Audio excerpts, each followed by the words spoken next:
ನಾನು S K Kuppast, Vivekananda ಯೋಗ ವಿಜ್ಞಾನ ಕೇಂದ್ರ, ಬಾಗಲಕೋಟೆಯಿಂದ ಮಾತಾಡ್ತಾ ಇದ್ದೀನಿ. ಇಲ್ಲೊಬ್ಬ ರೈತ ಸಾಕಷ್ಟು ಶ್ರಮಪಟ್ಟು ಹೊಲದಲ್ಲಿ ಕೆಲಸ ಮಾಡ್ತಾನೆ. ಮಳೆ ಬಂದಾಗ ಎಲ್ಲ ಹೊಲದಲ್ಲಿ ಕೆಲಸ ಮಾಡಿ ಎಲ್ಲ ಬಿತ್ತೋದೆಲ್ಲ ಕೆಲಸ ಮಾಡ್ತಾನೆ.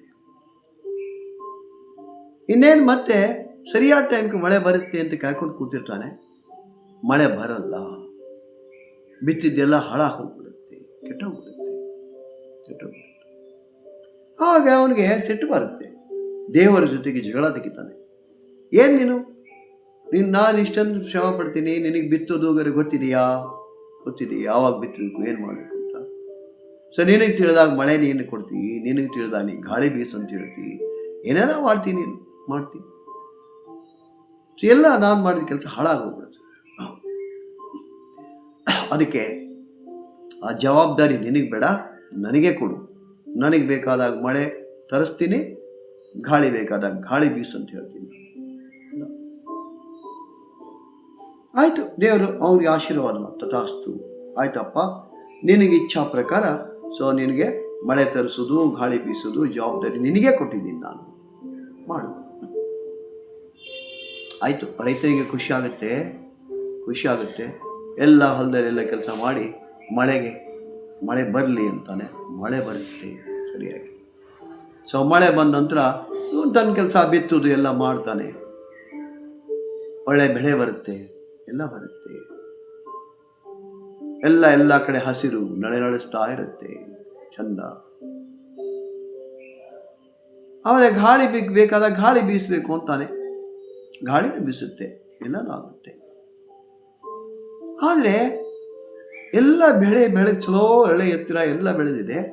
ಬೆಳೆದ ನಂತರ ನೋಡ್ತಾನೆ, ಆ ಬೆಳೆದಲ್ಲಿ ಏನು ಫಸಲು ಬಂದಿರುತ್ತೆ ಅದು ಯಾವುದೇ ಥರದ ರಸ ಇರಲ್ಲ, ಫಲ ಸರಿ ಇರಲ್ಲ, ಕಾಳುಗಳ ಮೈ ತುಂಬಿರಂಗಿಲ್ಲ.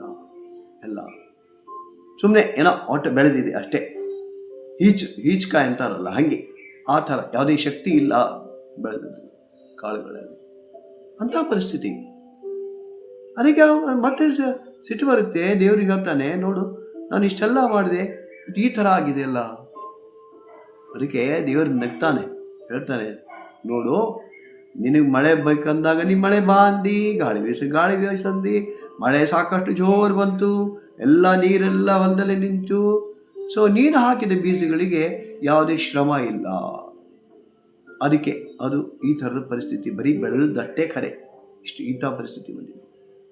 ಆದರೆ ನಾನು ಸೊ ಯಾವಾಗ ಬೇಕವಾಗ, ಸೊ ಮಳೆ ಯಾವಾಗ ಬರಬೇಕು, ಗಾಳಿ ಯಾವಾಗ ಬೀಸಬೇಕು, ಎಷ್ಟೊತ್ತು ಇರಬೇಕು, ನಾನು ವಿಚಾರ ಮಾಡಿದಾಗ ಮಳೆ ಬಂದ ನಂತರ ಸ್ವಲ್ಪ ದಿವಸ ಬಿಟ್ಟಿರ್ತೀನಿ. ಅಲ್ಲಿ ಯಾಕೆ ಬಿಟ್ಟಿರ್ತೀನಿ, ಆ ಬೇರುಗಳ ಭೂಮಿಯೊಳಗೆ ಕೆಳಗೆ ಇಳಿಬೇಕು. ನೀರೇನು ಇಂಗಿರುತ್ತಲ್ಲ, ಆ ಇಂಗಿದ ನೀರನ್ನು ಅದು ತಗೊಂಡು ಬೆಳಿಬೇಕು. ಅಂದರೆ ಆ ಬೀಜಗಳಿಗೆ ಶ್ರಮ ಬೇಕು ಬೆಳಿಲಿಕ್ಕೆ. ಅಷ್ಟರ ಮಟ್ಟಿಗೆ ನಾನು ವಿಚಾರ ಮಾಡಿರ್ತೀನಿ. ಸೊ ನೀನೇನು ಮಾಡಿದೆ, ಅವಕ್ಕೆ ಶ್ರಮ ಇರಲಾರ್ದೇನೆ ಬರೀ ನೀರು ಹಾಕಿದಿ, ಗಾಳಿ ಬೀಸಂದಿ, ಅದು ಅಂತ ಬೆಳೆದಿದೆ ಅಷ್ಟೇ. ಸೊ ಅದರಲ್ಲಿ ಭೂಮಿಯ ಫಲವತ್ತತೆ ಅದ್ರ ಜೊತೆಗೆ ಬಂದಿಲ್ಲ, ರಸ ಬಂದಿಲ್ಲ. ಅದಕ್ಕೆ ರೈತ ಹೇಳ್ತಾನೆ, ಆಯಿತು ಮಾರಾಯ, ಸೊ ನನಗಿದು ಜವಾಬ್ದಾರಿ ಬೇಡ, ನೀನೇ ತಗೋ, ನಿನಗೆ ಹೆಂಗೆ ತಿಳಿಯುತ್ತೋ ಹಾಗೆ ಮಾಡು ಅಂತ ವಾಪಸ್ ದೇವರಿಗೆ ಆ ಜವಾಬ್ದಾರಿಯನ್ನು ಬಿಟ್ಟುಕೊಡ್ತಾನೆ. ವಿವೇಕಾನಂದ ಯೋಗ ವಿಜ್ಞಾನ ಕೇಂದ್ರ ನಿರಂತರ ಯೋಗ ವರ್ಗಗಳು ನಡೆಸುತ್ತೆ. ಬೆಳಗ್ಗೆ 6ರಿಂದ 7, ಸಂಜೆ 6ರಿಂದ 7, ಬೋತ್ ಆಫ್ಲೈನ್ ಆ್ಯಂಡ್ ಆನ್ಲೈನ್. ಬನ್ನಿ, ನಮ್ಮ ಯೋಗ ವರ್ಗಗಳಲ್ಲಿ ಭಾಗವಹಿಸಿ. ಜೊತೆಗೆ ನಮ್ಮದೇ ಯೂಟ್ಯೂಬ್ ಚಾನಲ್ ಇದೆ, ವಿವೇಕಾನಂದ ಯೋಗ ವಿಜ್ಞಾನ ಕೇಂದ್ರ ಬಾಗಲಕೋಟೆ. ಅದಕ್ಕೆ ನೀವು ಸಬ್ಸ್ಕ್ರೈಬ್ ಆಗಿ ಬೇರೆಯವರಿಗೆ ಶೇರ್ ಮಾಡಿರಿ. ಧನ್ಯವಾದಗಳು.